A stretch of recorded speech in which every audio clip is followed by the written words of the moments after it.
George Bernard Shaw said something that I thought was worth bringing to your attention because I think it is quite profound. He says, progress is impossible without change.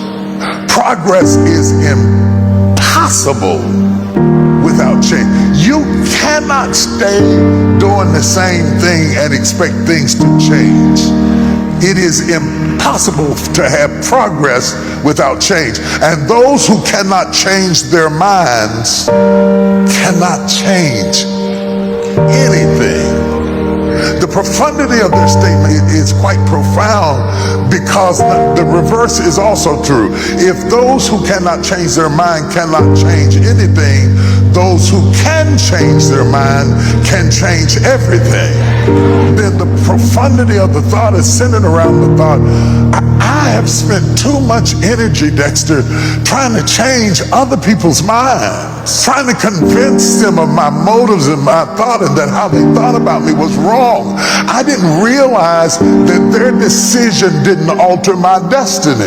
You don't have to like me for me to be blessed. You don't have to like me in order for me to be successful. You don't have to agree with me in order for me to succeed.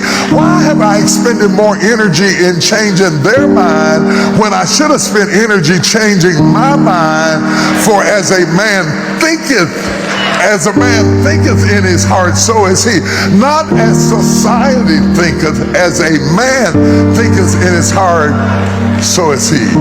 I did not realize that the power was in my own mind. I did not pay attention to the verses that in the scriptures where it says it is with the mind that we serve the Lord.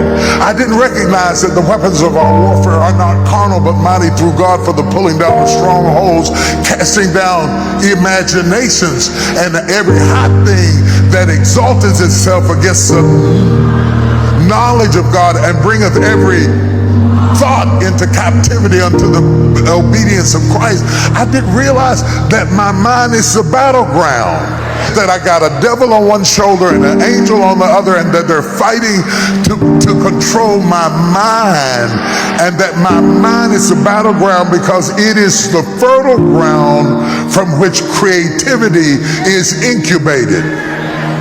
That I need thought time, that I need quiet time, that I need leave me alone time, that I need to shut off my phone and shut off my TV set and not answer my phone and sit down in a hot tub of water and lay back with a rag over my face and think myself clear, that I can think myself well, that I can think myself heal, that I have the power within myself to change things around me by changing things within me.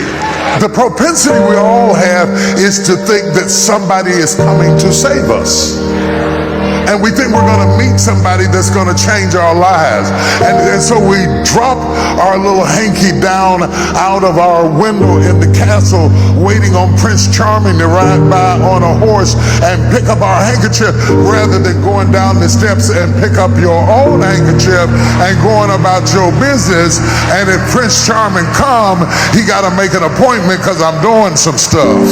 So you got your whole life on hold waiting for some other confused person to meet your confused self so you can have some confused kids and become a confused family, rather than clearing your head so you know what you want, so you know where you're going, so you know what you think, that you are aware of what is going on in the world and how you fit in the shifts and the changings of the current of society. Requires some quiet time. Shut up, leave me alone, don't call me, I'll call you later. I need to catch up on what's going on, and how do I need to be proactive so that I can change my thinking. Because if I change my thinking, I change my life. Not if I change my job, I change my life. Not if I change my city, I change my life. Not if I change my husband, I change my life. Not if I change my wife, I change my life. I got the power within myself. I got the thermostat that controls the heat in the whole room, and it's right in between my own two ears. No wonder the devil is after my mind, distracting me, worrying me to death, confusing me, tormenting me, or like Delilah did, afflicting my mind. Anything he can put on my mind to keep my mind from being clear, because my mind is the thermostat that changes the heat in the whole house. I refuse to give you my thermostat. That's too much power to give to any one person. I won't let you control how I proceed in my life, because it is impossible. Bernard had it right. It's impossible to have change or progress without thought. So, yo, man,